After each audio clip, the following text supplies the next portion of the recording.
Mga kaigsuunan, kung nakabantay mo, gitumbok sa liturhiya sa pulong ang tanyag sa pasaylo, ang kalipay sa gipasaylo, ug ang auhag sa pagpasaylo. Ngano kaha? Na kining threefold reality revolving around the joy of forgiveness, mao may gipahimugatan nining atong panagtigom karon. Mga kaigsuunan, buot sa pulong sa Dios nga kita pahinumduman nga ang atong pagtuo sa Ginoo, atong masuta unsa ka tinuod, pinaagi sa atong pag-usisa sa kalidad sa atong pagtan-aw sa atong kaugalingon o pagtan-aw sa uban. The authenticity of our religion is measured by how we look at ourselves and how we look at others. Let me illustrate. Pananglitan makaigsunan, kung ang atong tan-aw sa atong kaugalingon mao kini nga hingpit na ta, unsay mahinabo ka nato? Sakto dili na ta manginahanglan og kabaguhan. Unya kung mao ni atong panglantaw, mahiagom ta sa pagkamapahitason, unya parisan dayon na og pagpakaaron ingnon. Kung sobra kataas ang atong tan-aw sa atong kaugalingon, ang atong pagbansay sa relihiyon sayop na. Kay ang relihiyon mamahimo naman natong plantalya, fasad.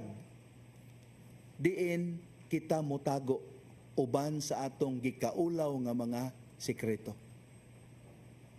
Tanawa ang mga Pariseyo sa atong ebanghelyo karon. Ang ilahang appearance, ang ilahang sinuluban, ang ilahang sinultihan, ang mga palisiya, ang mga protokol nga ilahang gipaundayunan, perfect yun nga sila makapamintaha sa uban. Kay gusto man silang tahuron, gusto man silang isipon nga hingpit na. So mao ni dangatan nato di ay palihog, find time to pray over the Gospel of Luke chapter 16 verse 15. Luke 16:15. Padayon ta.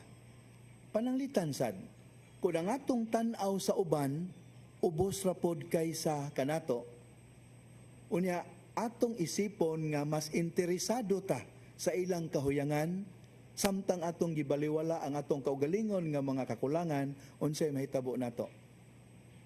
Husto, mahimo tang judgmental. Dali ra kaayo tang makahukom.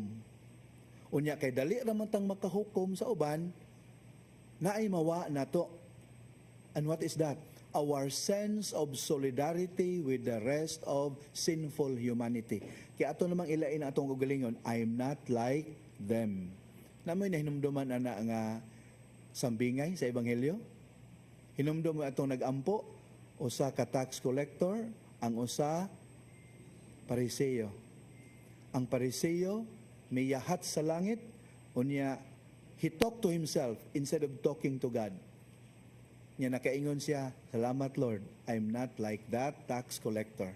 See, kabantay mo, iyan nag-separate iyang kaugalingon from the rest of sinful humanity. Mawa ang atong sense of solidarity. Maunay dangatan nato. Unya, dali na kaitang makalimot nga sama sa uban, kita po nanginahanglan og pasaylo og laing kahigayunan. Nainumdum na kong sugilanon makiigsunan, dihe parokyano nga miduol sa pare, human sa misa, og nagkanayon, Padre, nalang ko'y ipadayag nimo nga akong dynamics ba niya. Please help me, tell me, kung ako sinful ba or dili. Sige dayon, siya pasabot nimo ni Ana. Siya, Padre, sa ga-eskwela pa ko, ako hugot yung nagtuo, nga ako ang labing malantip. Ako joy kinabrightan. Unya day ikagyud top sa klase, dili Padre. Oo unya ngano nagtuo makaana. Kinagtuo jud ka na Padre kay ang uban klaro magug kaayo, sip-sip lang sa maestra. Muna sila mo ining labaw. Pero feeling gid ako gyud mo labaw. Unya dihay mga contest Padre, mga beauty contest.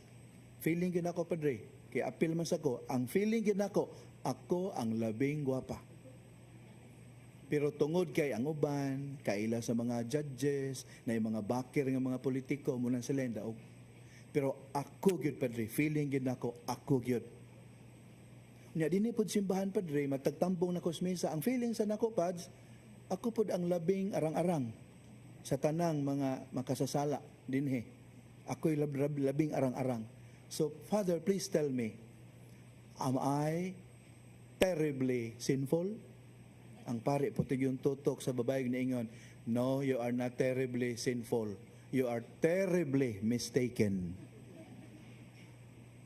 Sa makadaghan makigsunan, we are terribly mistaken in how we view others and how we view ourselves. There is this tendency to overrate ourselves and the tendency also to look down on others. Muna ni netong panagtigom karon kita buot kurhian sa liturhiya sa pulong. So kad karong panahon na atong hinumduman gyud, kitang tanan makasasala. Not one is exempted. Yes, once in a while we will be able to do good by the grace of God. Pero consistently, sa Tagalog pa, walang mintis, not a single soul. Even the holiest among us, naagay mga sipyat. Busa, puros ta nang inahanglan og kaluwasan. Munang wa tay katungod, muhukom sa uban, wa tay katungod nga mopataas sa atong kaugalingon. Kitang tanan patas sa mata sa Dios. We need mercy. We don't deserve His love, pero naghangyo ta sa iyang gugma o kaluoy. Please find time to pray over the letter to the Hebrews, chapter 4, verse 13. Hebrews 4:13.